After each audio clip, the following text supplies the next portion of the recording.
Hello, I'm Tom Wicknick. Welcome to the KZGN News. From the Rademacher Hills to Bee Mountain and the mighty Sierras, Ridgecrest to Inyokern and China Lake, this is your news for the Indian Wells Valley with the KZGN News crew. In sad news, yesterday afternoon, in an apparent accident, a man was killed at American Ready Mix on Inyokern Road here in Ridgecrest. Ronnie Ladd, 51, of Ridgecrest died on the scene. Details have not been released yet, but it appears he was crushed somehow by a concrete truck. Police and emergency personnel were called to the location yesterday afternoon. He was pronounced deceased at the scene. The Kern County coroner was then summoned to the location. Ridgecrest police and PAC members secured the scene until the Kern County coroner arrived and took over the investigation. We will have to wait for the coroner for an actual cause of death determination. Our prayers go out to the Ladd family. Just out of Board of Equalization Vice Chair George Runner's office, a tax cut is a rare bit of good news for overtaxed Californians. According to BOE Vice Chair George Runner, for years Californians have had among the highest gas taxes, yet our freeways consistently receive failing grades. Because higher taxes don't guarantee good roads, Runner said he had no trouble voting with his State Board of Equalization colleagues approving a 6-cent cut to the state's gas tax. According to Runner, the gas tax swap is a confusing and complicated law where the state overcollects tax dollars despite lower gas prices.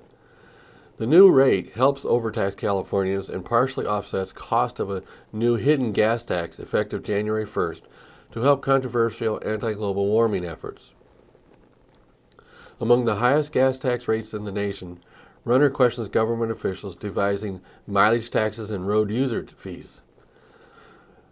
How much transportation money the state receives and how those tax dollars are spent, Runner pointed to growth of fuel tax revenues where vehicles become more efficient, but fuel tax revenues, mostly reserved for transportation, rose 35% in the 10 fiscal years from $6.5 billion to a record $8.7 billion.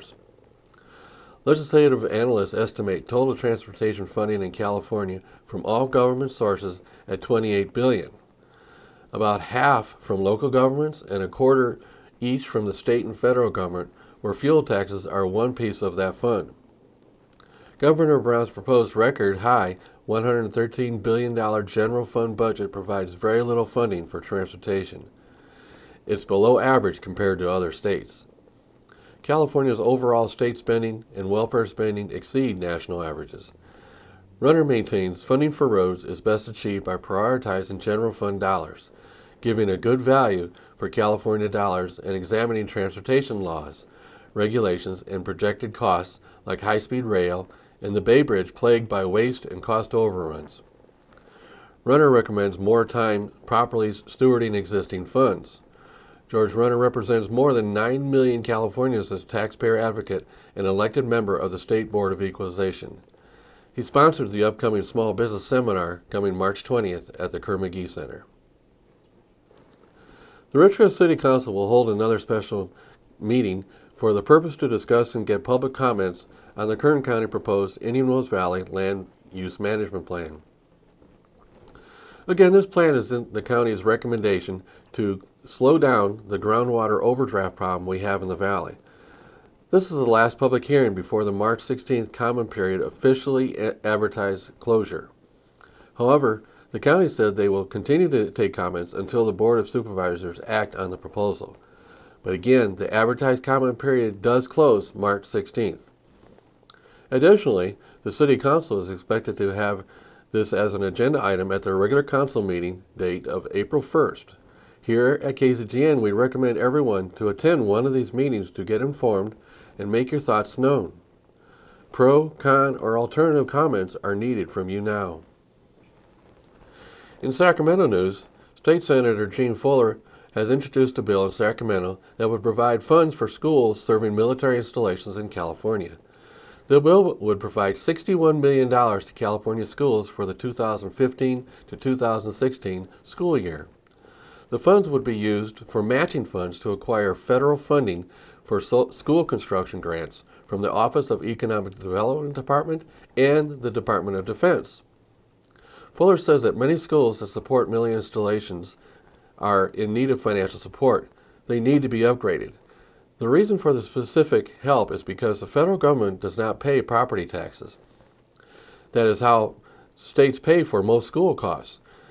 Since the state gets no federal property taxes, supplemental bills to provide funding to make up for that lost tax revenue are needed. Fuller said this bill has been introduced 3 times before, but so far the leadership has killed the bill each time. It doesn't make sense that they won't even take up a bill to leverage getting federal funding. In additional news from Sacramento, Assemblywoman Shannon Grove introduced 2 bills this week aimed at reforming the state budgeting process. As part of a larger legislative package, the Assembly Republican Caucus is pushing to reestablish trust in state government. One of Grove's bills requires the state to establish a 2-year budget instead of the current year-to-year budget. The other bill would require the state to use zero-based budgeting. She says, "My legislation gets to the root of many of the problems in our budget process, namely lack of oversight and vision," said Assemblywoman Shannon Grove. "They will help lawmakers to better plan for the future with a long-term lens instead of slapping Band-Aids on spending issues year to year.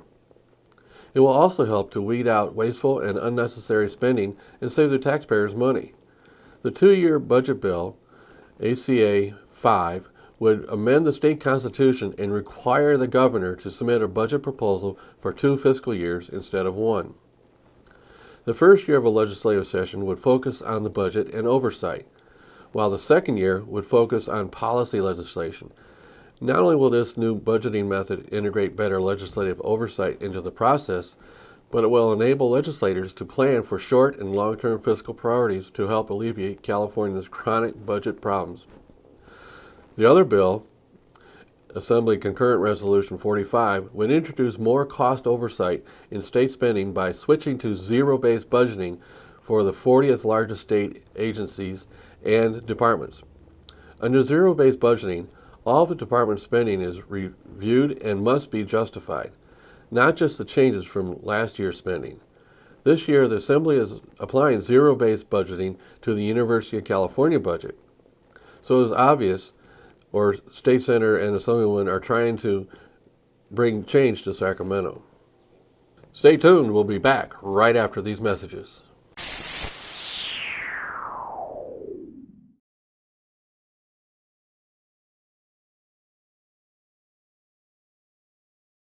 Well, it's Girl Scout cookie time in Ridgecrest, and today Girl Scouts celebrate their birthday. For 103 years, Girl Scouts are strong.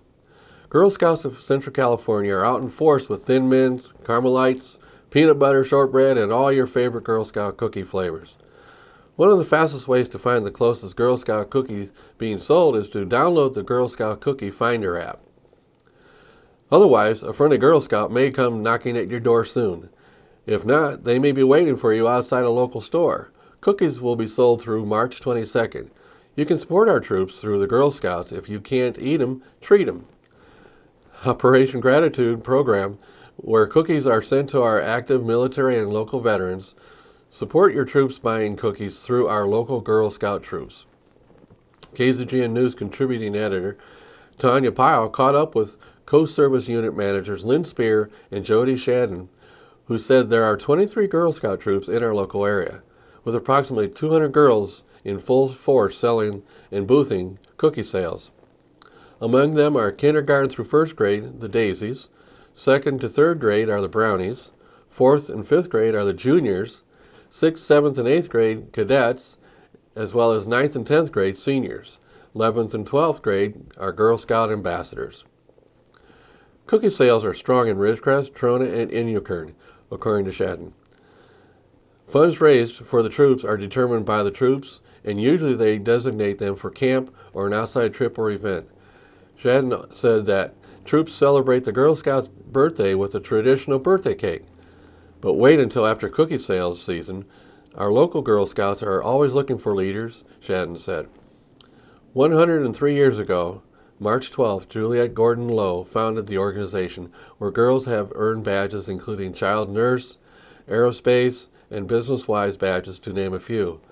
Among the 50 million alumna of the Girl Scouts are Nancy Reagan, Madeline Albright, Condoleezza Rice, Sandra Day O'Connor, Lucille Ball, Jackie Joyner Kersey, Gloria Steinem, and Dionne Warwick. KZN wishes the Girl Scouts a happy 103rd birthday. In local club news, the High Desert Roadrunners Car Club are putting on a car, truck, and motorcycle show called the April Fool's Show. The show will be on March 28th from 10 a.m. to 4 p.m. at the VFW ship 4084 at 117 North Albert Street. That's just north of the corner of North Albert and West Ridgecrest Boulevard. The High Desert Roadrunners Car Club put on this show for several years, up to and including 2007 on Boston Street. From 2008 to 2014, the show was called Cool on April Fools and was put on by the American Legion Post on Union Road. The High Desert Roadrunners have been active in the club since 1991 and have become more active the last 3 years, and have also added membership. If you own a cool car, anyone can be a member. If you'd like to show your classic car, pre-registration is only $15. Pre-registration must be postmarked before March 28th and mailed to High Desert Roadrunners, Post Office Box 1771, Ridgecrest, California 93556. Or registration can be done on the day of the show for $20. There will be awards, food, and music. Currently, there are no membership dues per the club bylaws. In today's stock market news, we see the Dow is still not happy with what the numbers they're seeing. Today, they're on a downswing. The Dow Jones is sitting at 17,685, down 210 points. The NASDAQ is sitting at 4854, down 39 points. And finally, the S&P is at 2047 and down 19 points. The markets continue to be jittery up and down. Stay tuned for sports and weather when we return.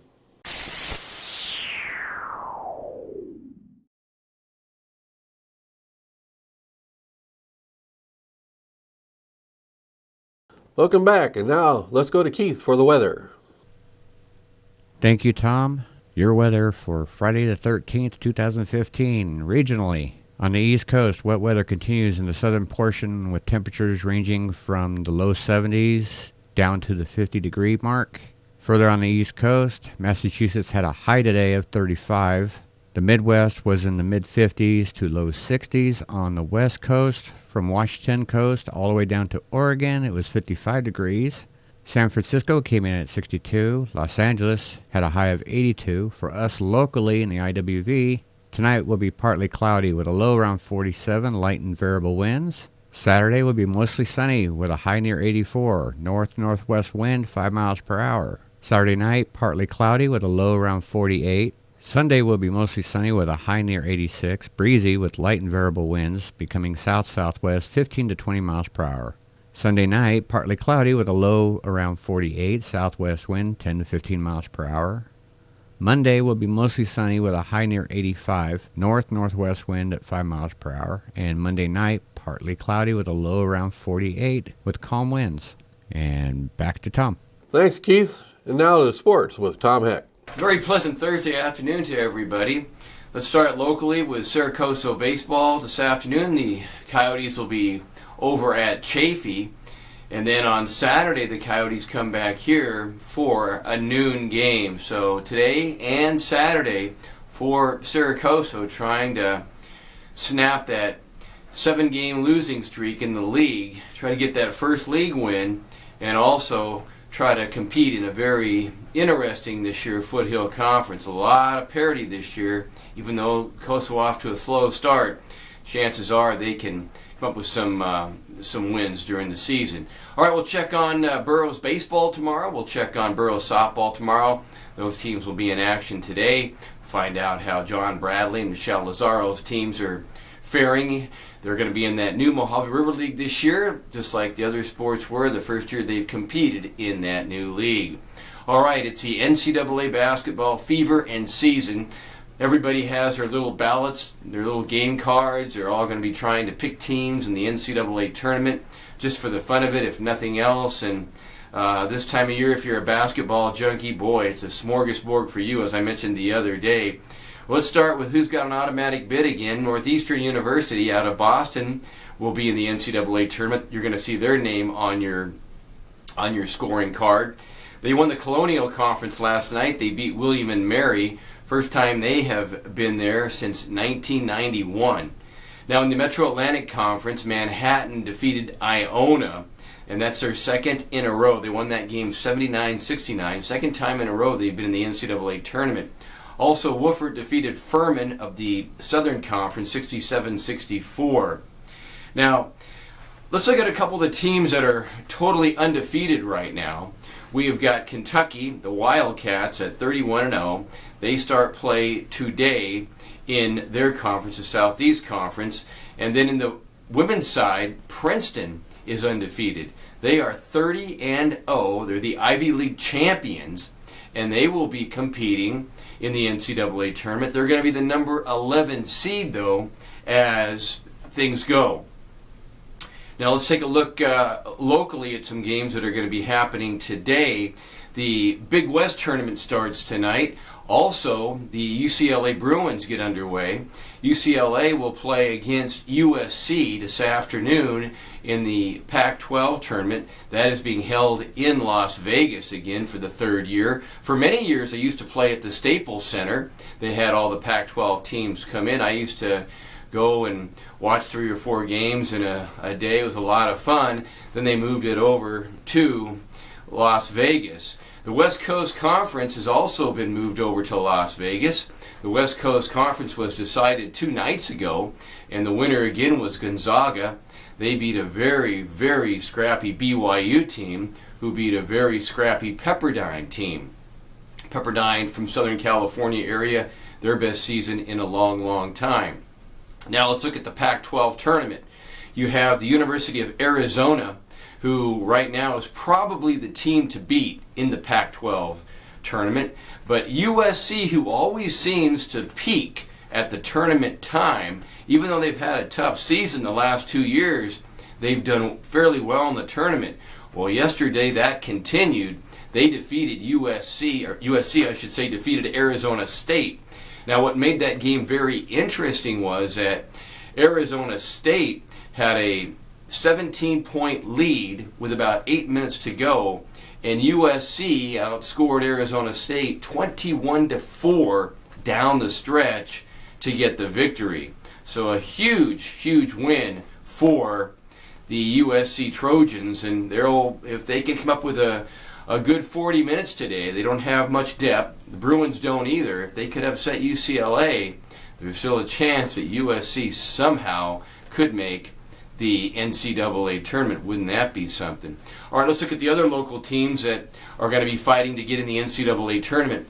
Long Beach State will play today. UC Irvine will play against UC Riverside. Now that game will be at 5 o'clock. That game will also be on ESPN2, and that will start, as I mentioned, at 5 o'clock. Now, UC Irvine last year won the Big West Conference, but they got beat in the first round by Cal State Northridge. Cal State Northridge is in again. They're from the Los Angeles area.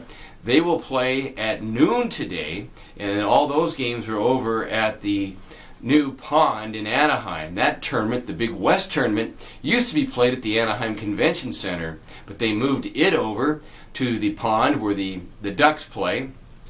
And the Ducks lost last night to Calgary, by the way, 3-2. But it's been over there now the last couple of years, and really there's some great basketball there if you want to take a drive for just a couple hours and at very fair prices to get in and watch. The Big West tournament would be something to see if you're a high desert basketball fan. But at 12 o'clock,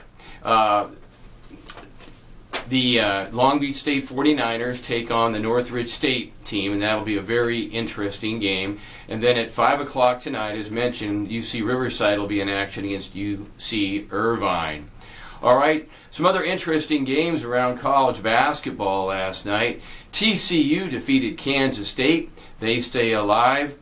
Virginia Tech got beat by Miami, so Miami will stay alive. Miami will play today against University of North Carolina State in the ACC tournament. And also in the ACC tournament, probably the game of the day to watch on TV tonight, it'll be a 6 o'clock game, 9 o'clock Eastern, will be North Carolina against Louisville. And that's maybe a preview of the NCAA tournament. So some great college basketball games going on. Okay, tomorrow I want to talk about the local awards we're going to have for the K through 12 schools at the Saracoso dinner coming up in just a few weeks on the 28th. We're going to be honoring Murray, the 8th grade boys and the 7th grade boys. We're going to also be honoring Emmanuel Christian's volleyball team, along with the Burroughs JV boys baseball team and the Burroughs freshman football team, along with Emmanuel Christian volleyball team. That'll be on a Saturday night. We'll tell you about that. You're invited to attend. We hope you will, as we honor some of the great achievements by some of the young people, including the 5th grade basketball league. Can't leave them out on the 28th up at Saracoso. Busy, busy, busy night coming up in college basketball. Busy weekend coming up in college basketball. Next week, the NCAA tournament. We'll be talking about that.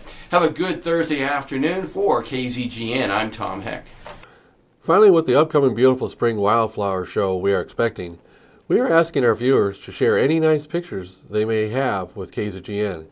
We'd like to see the pictures you take in the upcoming month. We may share your pictures here during the news. We'd ask you please include your contact info with your submission so we can contact you for more information. Send your pictures to info@kzgn.net. Again, send your pictures to info@kzgn.net. So that's the news for today. All of us at KZGN-TV know you have a choice in what you watch for news. We all thank you for choosing KZGN-TV, Ridgecrest's only community TV station.